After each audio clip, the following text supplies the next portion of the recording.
Bonjour à tous et bienvenue, ChatGPT 4 est sorti, ça y est, c'est dispo. Dans cette vidéo, je vais tout vous dire, qu'est-ce qui a été amélioré, qu'est-ce qu'on peut y faire, quelles sont les attentes, est-ce que c'est gratuit, quels sont aussi les concurrents de ChatGPT, on saura tout, mais vraiment avant, sachez que vraiment je suis super hypé, c'est juste en fait notre avenir. En général, j'ai pas trop l'habitude de faire ce genre de vidéo, moi je suis plus sur de l'actu NFT et Web3, mais là vraiment c'est incroyable. On va directement commencer la vidéo avec le petit graphique que je pense que vous avez vu, tout le monde l'a vu, qui compare en fait donc ChatGPT 3 avec ChatGPT 4. C'est juste un no way en fait, hein. Il n'y a juste pas de comparaison possible. Il y a beaucoup plus de paramètres sur le 4, c'est vraiment une dinguerie. Je vous mettrai tous les liens en description pour avoir accès à tout ce dont je parle. Sachez que du coup, il y a une espèce de white paper au niveau de ChatGPT 4 qui recense tout, mais les lignes directrices, c'est que le 4 est beaucoup plus fiable, créatif et aussi capable bien sûr de créer en fait des instructions beaucoup plus nuancées, de générer pardon des instructions beaucoup plus nuancées. Donc c'est vraiment une dinguerie. Ils ont fait plein de comparaisons. Je vous invite très fortement à aller voir la vidéo, en fait, le live stream qu'a fait la chaîne officielle de OpenAI, qui montre plein de choses. Il compare en fait différentes réponses entre le 3 et le 4, et vraiment, il y a pas photo. Allez voir ça, sachant que c'est vraiment hallucinant parce que je viens de voir qu'en fait, la vidéo a été faite il y a moins de 24 heures et elle cumule déjà plus de 1,5 million de vues. C'est vraiment incroyable. Ça témoigne vraiment de la hype qu'il y a autour en fait des technologies du futur, l'intelligence artificielle, tout ça.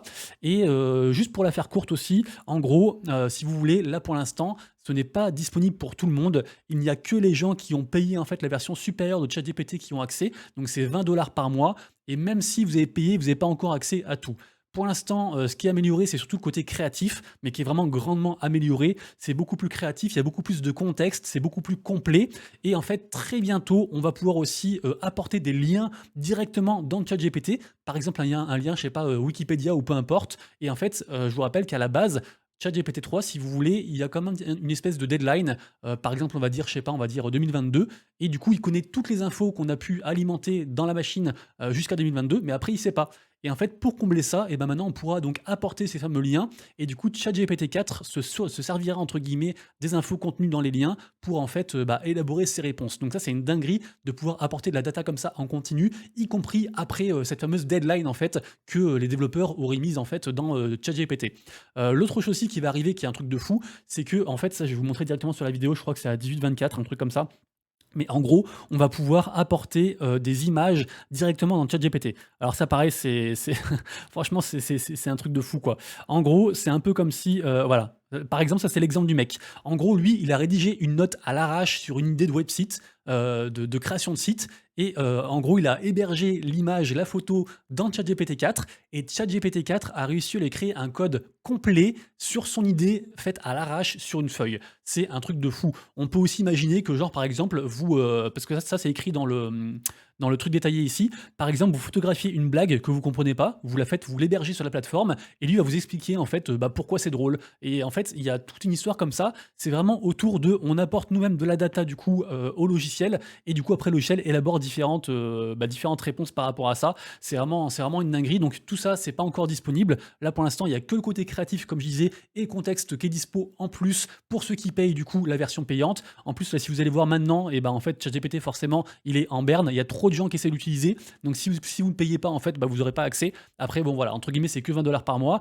Ce qui je vous ai pas dit aussi, mais ChatGPT devrait bientôt être intégré également au moteur de recherche Bing et aussi à Microsoft Edge.